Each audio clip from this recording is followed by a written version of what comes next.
이야기 정원을 찾아주셔서 참으로 감사합니다. 늘 행복하세요. 구독과 좋아요는 사랑입니다. 옛날 옛적 조선의 남쪽 끝자락 산과 들 사이로 아담하게 놓인 작은 마을 매화골이 있었다. 그 마을 한켠 기생 출신의 여인이 홀로 딸 하나를 품에 안고 살고 있었다. 세상은 그녀를 이름 대신 미천한 계집이라 불렀고 그 딸아이를 두고도 기생의 피라며 혀를 찼다. 그 아이의 이름은 월양, 달빛처럼 맑고 조용한 눈을 지닌 아이였다. 월양이 3살 되던 해 어미는 기침을 하다 피를 토하며 쓰러졌고 동네 의원조차 눈길을 주지 않았다. 기생의 딸이라 하여 병조차 천하게 여긴 것이다. 어미는 초췌한 얼굴로 마지막 숨을 거두며 말했다. 내가 아무리 천하다 해도 마음만은 귀하게 살아라. 누구도 너의 속은 보지 못하니라. 어린 월양은 어미의 차가운 손을 붙든 채 밤새도록 울었다. 그날 이후 월양은 홀로 남겨졌다. 마을의 대갓집에서 물지개를 나르며 하루하루를 버텼다. 손발은 갈라지고 옷자락은 헤어졌으나 그녀는 단 한 번도 남의 것을 탐하거나 불평하지 않았다. 장독대에 엎드려 흐느끼는 밤이 많았지만 새벽이 오면 물동이를 이고 허리를 곧게 폈다. 그 눈빛은 어미의 유언처럼 맑고 깊었다. 마을 사람들은 그녀를 천하디천한 계집이라 했고 아이들은 돌을 던지며 조롱했으나 월양은 그저 웃으며 피했다.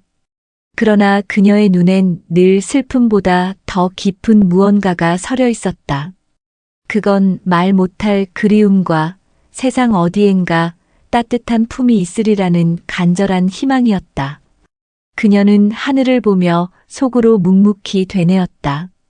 나는 귀하게 살아야 해. 반드시. 그녀는 한 번도 글을 배운 적 없었지만 시장터에 고서 상인이 찢어진 종이를 내주면 밤새도록 따라 쓰며 글씨를 익혔다. 물지개질 끝에 남는 품삯으로 작은 붓 하나를 샀을 때 그녀는 하염없이 울었다. 그 붓은 그녀가 스스로를 귀하게 여긴 첫 물건이었다. 그날 이후로 그녀는 비로소 스스로의 이름을 또박또박 적기 시작했다. 월양이 15이 되던 해 그녀의 맑은 눈동자와 정갈한 말씨는 마을 바깥에서도 소문이 돌기 시작했다. 누군가는 말하기를 기생의 딸이라 해도 저 아이는 곧 신선이 내려온 듯하다 했고 또 누군가는 혀를 차며 저런 아이가 세상에 설 자리가 어디 있겠느냐 했다. 하지만 월양은 그 모든 시선 앞에서도 고개를 숙이지 않았다. 세상은 그녀를 천하게 보았지만 그녀는 스스로를 그렇게 여기지 않았다. 마음속 깊은 곳에 어머니가 남긴 말이 뿌리처럼 자리 잡고 있었기 때문이다. 누구도 너의 속은 보지 못하니라는 그 말은 그녀의 모든 날을 버티게 한 한 줄기 빛이었다. 그 빛은 작고 여렸지만 결코 꺼지지 않았다. 그렇게 아무도 눈여겨보지 않는 마을의 끝자락 버려진 우물 옆에서 한 여인이 조용히 피어나고 있었다. 그 누구도 아직 알지 못했다. 저 천한 뿌리에서 핀 달빛이 머지않아 조선의 가장 높은 자리까지 닿으리라는 것을. 매화골에 이례적인 일이 일어났다. 왕세자가 지방 순시 중 잠시 머물기 위해 인근 군현을 둘러보게 되었고 인근 고을 원님의 집에서 작지만 성대한 연회가 열렸다. 고을 안의 장정들과 처자들이 모두 나와 거리며 구경하였고 대갓집들에서는 상과 잔치를 내어 걸음을 멈춘 왕세자의 눈길을 사로잡으려 애썼다. 월양은 그날도 물지개를 짊어지고 대갓집 잔치집으로 물을 날랐다. 누구보다 많은 짐을 지고도 누구보다 조용히 제 할 일을 다하는 그녀의 모습은 상아빛 고름을 입고 가채를 얹은 여인들 틈에서도 묘하게 빛을 발했다. 그러나 아무도 그녀를 눈여겨보지 않았다. 그저 땀과 먼지로 얼룩진 계집 하나일 뿐이라 여겼다. 세자는 창밖을 우연히 바라보다 우물터로 물동이를 지고 향하는 월양을 보았다. 잠시 시선이 멈추었다. 그녀의 뒷모습은 비록 누추했지만 그 발걸음엔 단단함과 맑음이 깃들어 있었다. 그는 무심히 시선을 거두었지만 마음 한구석에선 그 모습이 지워지지 않았다.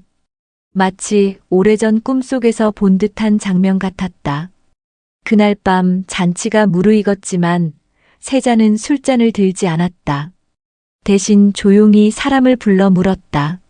아까 우물터로 물을 나르던 그 아이는 누구냐? 하인들은 놀란 눈으로 서로를 쳐다보다가 머뭇거리며 답했다. 기생의 딸이라 하나 이름은 월양이라 합니다.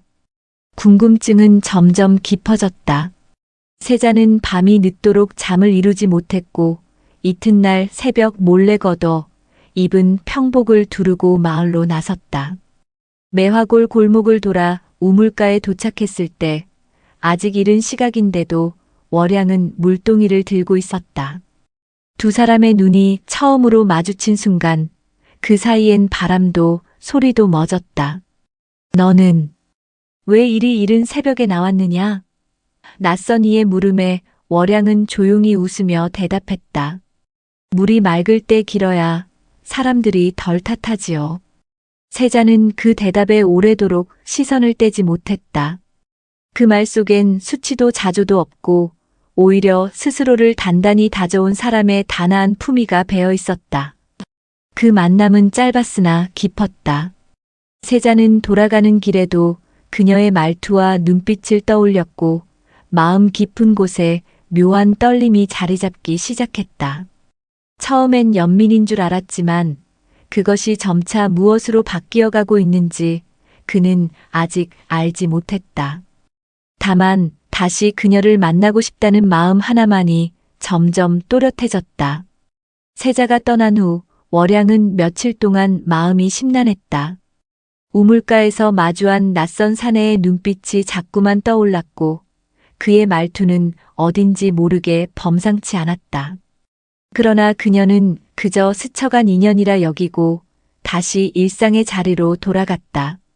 새벽이면 물을 길어 나르고 낮에는 바느질과 청소로 하루를 보냈다. 하지만 그 며칠 뒤 마을로 관청의 하인이 찾아왔다. 고을 원님의 부름이라며 월양을 데리고 가겠다는 것이었다. 마을 사람들은 수군거렸고 어떤 이들은 그녀가 무슨 잘못을 저질렀느냐며 얼굴을 찌푸렸다. 월양은 아무 말 없이 뒤를 따랐고 고요한 발걸음 속에 긴장과 불안이 서려 있었다. 원님의 사랑채에 도착한 순간 그녀의 눈앞엔 놀랍게도 다시 마주한 세자의 모습이 있었다. 그는 이미 왕세자의 신분을 밝힌 뒤였다. 월양은 망연히 무릎을 꿇었고 자신의 처지를 떠올리며 얼굴을 들지 못했다. 그러나 세자는 부드러운 목소리로 말했다. 내 너를 다시 보고 싶었다. 내가 누구든 내 마음은 변치 않으리라. 그 말은 월양의 심장을 세차게 때렸다. 감히 넘볼 수 없는 존재가 자신의 이름을 부르고 자신을 보고 싶어 했다니. 그녀는 두려웠다. 감히 오를 수 없는 하늘을 바라보는 것이기에 그 마음이 곧 죄가 될까 두려웠다. 그러나 동시에 마음 한구석에서 오래도록 숨죽인 희망이 조심스레 고개를 들기 시작했다. 며칠 뒤 세자의 명으로 월양은 궁으로 들게 된다. 궁 안의 삶은 마을과는 전혀 다른 세상이었다. 낮에는 궁녀들에게서 예절과 글, 궁중규율을 배웠고 밤이면 혼자 마루 끝에 앉아 달을 올려다보았다. 새 옷을 입고 이름이 불릴 때마다 그녀는 자꾸만 마음속으로 중얼거렸다. 나는 귀하게 살아야 하니까. 하지만 궁 안에서의 삶은 호사로만 가득하지 않았다. 출신을 안 궁녀들 중 몇몇은 노골적인 시기와 조롱을 감추지 않았다. 어떤 이는 그녀의 방에 뜨거운 물을 쏟아부었고 어떤 이는 의복을 숨기며 혼란을 일으켰다. 월양은 울지 않았다. 대신 묵묵히 치우고 더 깊이 고개를 숙이며 자신을 다듬어 갔다. 세자는 그녀를 자주 불렀지만 월양은 늘 일정한 거리에서만 마음을 열었다. 감히 그를 사랑한다고 말할 수 없었고, 감히 자신의 바람을 드러낼 수도 없었다. 그녀의 마음속엔 여전히 어미의 말이 맴돌고 있었다. 속은 누구도 보지 못하니라. 그래서 그녀는 더욱 단단해져야 했다. 그래야 세자 곁에 설 수 있을 터였다. 세자가 월양을 아끼고 자주 찾는다는 소문은 궁궐 안에 빠르게 퍼졌다. 출신이 미천한 계집이 왕세자의 눈에 들었다는 이야기는 궁녀들 사이에 조롱거리로, 대신들 사이에선 불쾌한 걱정거리로 떠올랐다. 하루가 멀다 하고 뒷말이 무성했고 그 시선은 칼처럼 날카로웠다.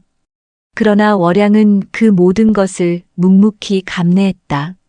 그러던 어느 날 중궁전의 정삼품 상궁인 윤상궁이 월양을 불렀다. 그녀는 오래도록 중전의 신임을 받는 여인이었고 궁안의 권세를 사실상 손에 쥐고 있는 인물이었다. 윤상궁은 겉으로는 다정했으나 말끝마다 뼈가 있었다. 천한 몸으로 이 궁에 발을 들인 것이 얼마나 큰 일인지 내가 아느냐. 세자 저하께서 오래 마음 두실 일도 아니니 지금이라도 물러나는 것이 사는 길이다. 월양은 고개를 숙이며 조용히 답했다. 저는 명을 따라 여기에 왔을 뿐입니다. 감히 바라지도 않았습니다. 다만 이 자리를 헛되이 하지 않으려 할 뿐입니다.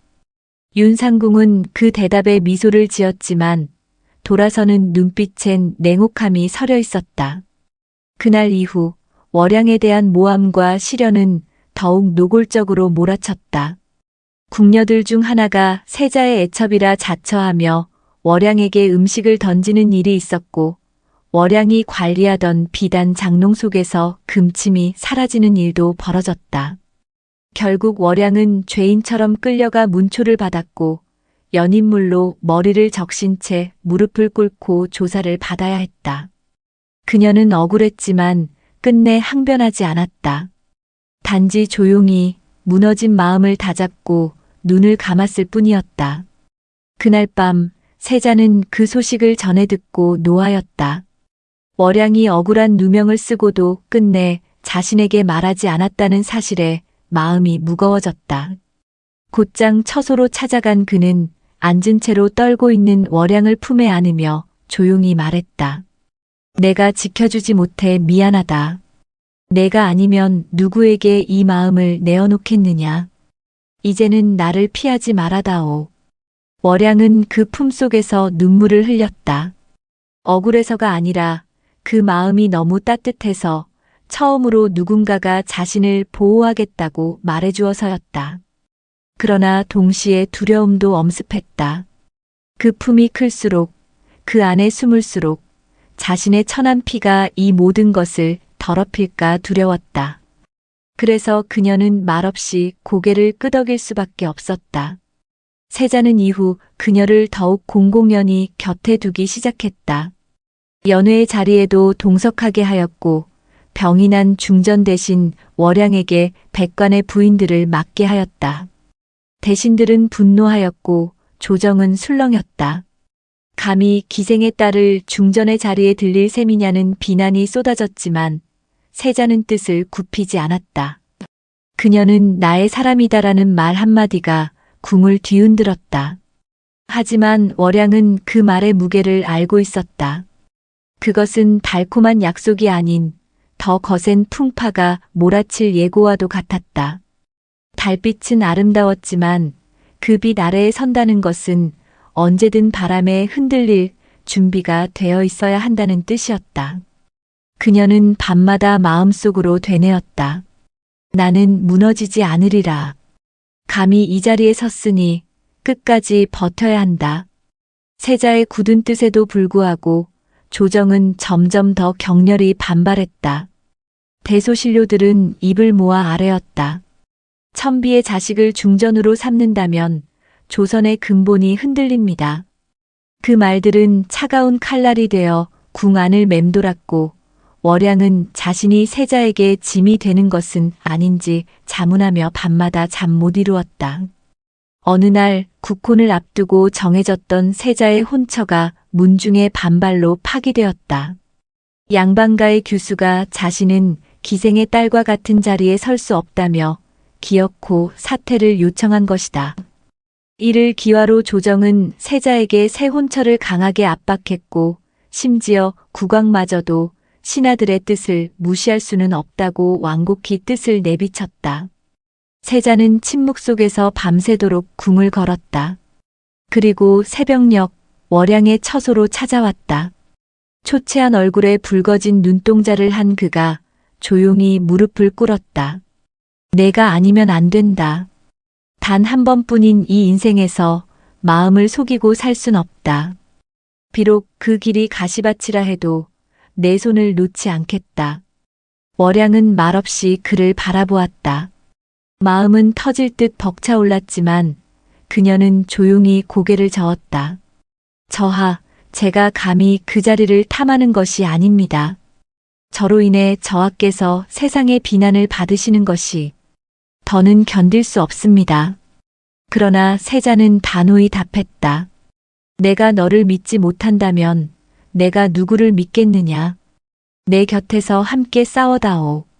그날 이후 세자는 국왕에게 정식으로 상소를 올렸다. 신분이 아니라 사람을 보고 짝을 택하고자 합니다. 부디 한 사람의 삶과 진심을 귀히 여겨주시옵소서.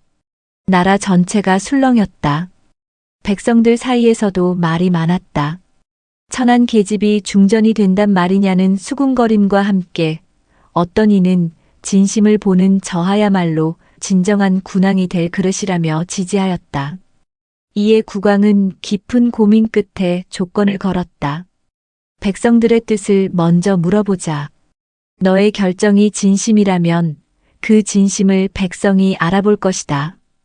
이윽고 한양에 방이 붙고 도성 곳곳에 소지를 접수할 상자들이 놓였다. 궁궐도 시전도 장터도 술렁였고 이 일은 전국으로 퍼져나갔다. 월양은 그 모든 과정을 조용히 지켜보았다. 그녀는 아무 말도 하지 않았다. 다만 밤마다 궐 뒤에 연못가에 나가 어머니에게 말을 건넸다. 어미, 나 이제 도망치지 않을게요. 누군가 날 봐준다면 그것만으로도 저는 살아갈 이유가 됩니다. 제가 귀히 살아야 한다 하셨으니 이제 진정 그 길로 나아가겠습니다. 그녀의 말은 바람에 실려 달빛 속으로 흩어졌다. 그리고 그 달빛은 점점 가까워지고 있었다. 곧 백성들의 마음이 하나둘 궁으로 모여들 것이고 그들의 뜻이 진심을 알아보는 순간 월양은 비로소 자신의 자리를 얻게 될 운명 앞에 서게 되리라. 며칠 후 한양 전역에 걸린 방의 내용은 단순했으나 강렬했다. 세자 저하가 택한 여인이 신분은 낮을지언정 마음은 귀하니 백성의 뜻을 묻노라. 이 여인이 중전의 자리에 오를 수 있는가? 왕의 명인이 누구든 자유롭게 뜻을 적을 수 있었다. 조정 대신들은 이를 억지라 비웃었고 양반과 자제들은 분노에 찬 글을 써댔다.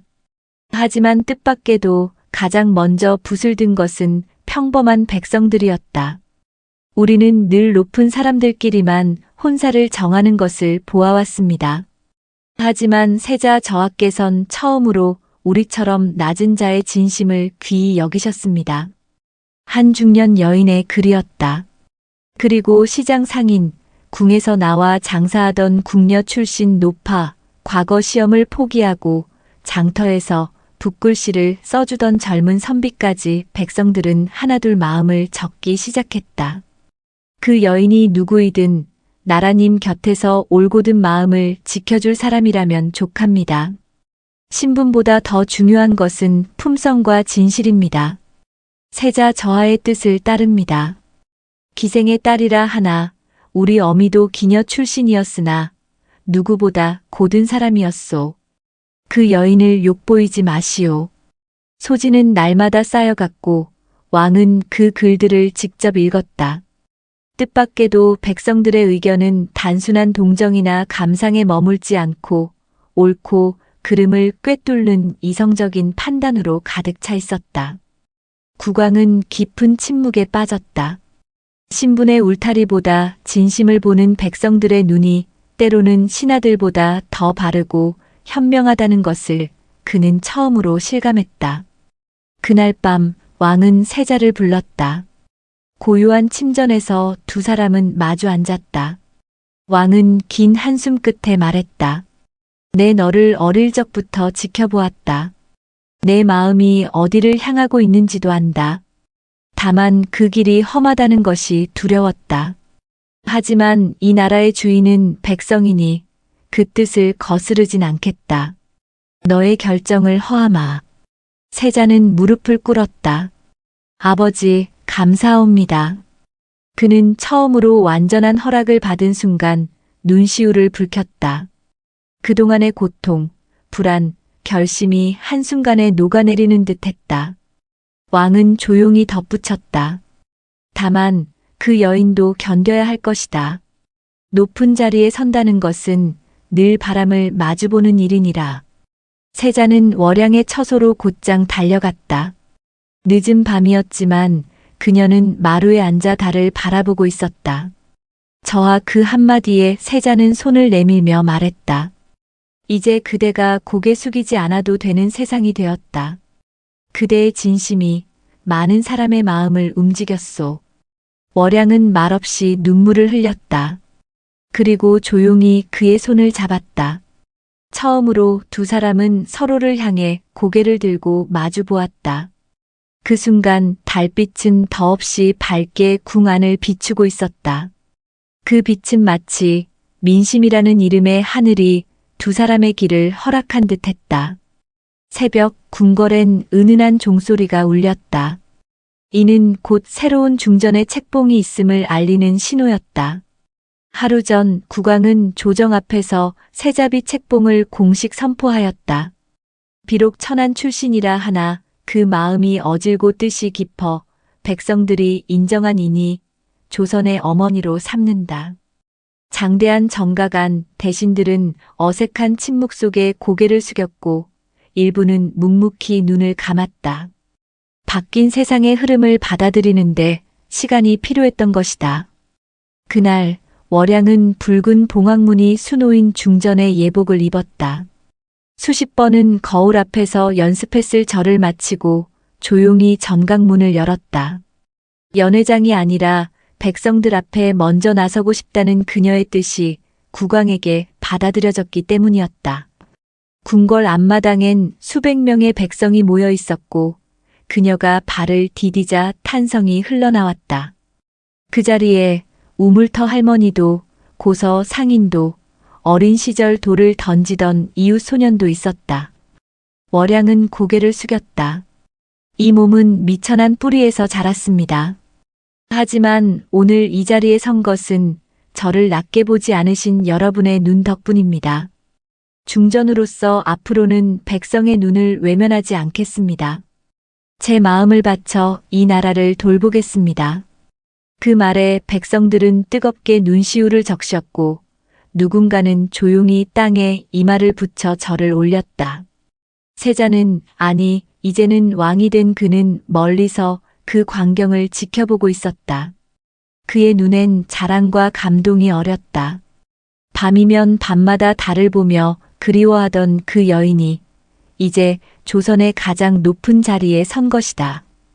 그는 문득 웃으며 혼잣말했다. 이제야 진정 조선이 따뜻해지겠구나. 궁에 돌아온 월양은 여느 중전처럼 사치를 부리지 않았다. 그녀는 궁녀들과 함께 자수 놓고 약을 다리며 병든 내의원을 돕고 몰래 궁 밖 아이들의 글방을 세웠다. 무명 여인들의 말에도 귀를 기울였고 억울한 백성의 사연을 직접 들었다. 그녀의 정성은 조선을 더욱 따뜻한 나라로 바꾸기 시작했다.